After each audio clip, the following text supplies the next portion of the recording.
Hello, New Heart. I'm Shord. And I'm Anne. And we've been missionaries with Work International in Africa and in Australia.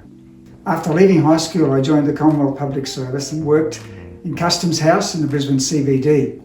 I developed ambitious career plans and planned to do studies in administration, and then moved down to Canberra to climb the public service ladder. It was through my mother's prolonged illness that God shook up my perspective on life and reminded me that the most important thing for me was not necessarily a glittering career or financial security, but that I know and do His will.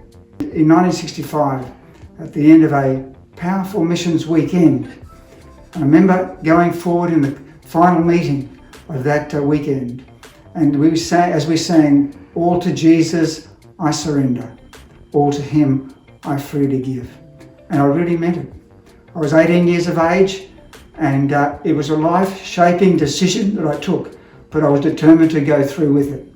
I felt drawn to WEC and went down to the training college in Tasmania, and then while I was there, God led me and laid on my heart the country of Ivory Coast in West Africa.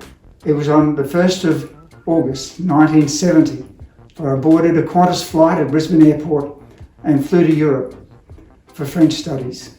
After gaining fluency in French, I moved on to Africa in January 1972. Some of my challenges along the journey have come from that tiniest of creatures, the mosquito. And while they would cheerfully boycott Shord, I seemed to attract them just like a magnet. And that just left me a candidate for regular and frequent malaria.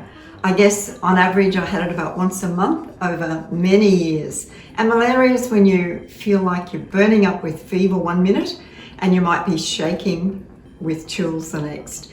Add a few other symptoms and a malaria treatment which makes you feel often worse than the malaria itself.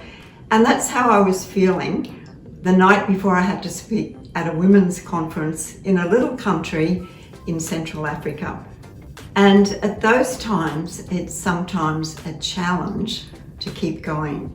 And I remember crawling into bed under the mosquito net that night and praying, "Lord, I just can't do this." And then I said, "But Lord, I'm trusting you.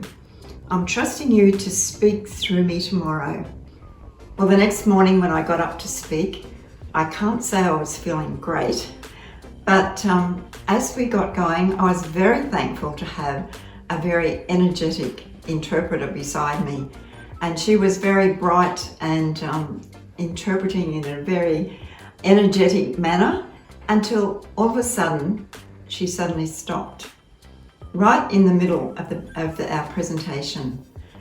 And I waited for a moment, and then I repeated what I just said because I thought maybe she hasn't understood what I've just said. And nothing. And I looked over to her and I saw that she was motionless. She was silent. And wondering what to do next, she suddenly said, "Sorry."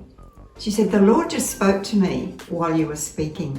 And I was so taken up thinking about what He was saying to me that I just forgot completely about translating.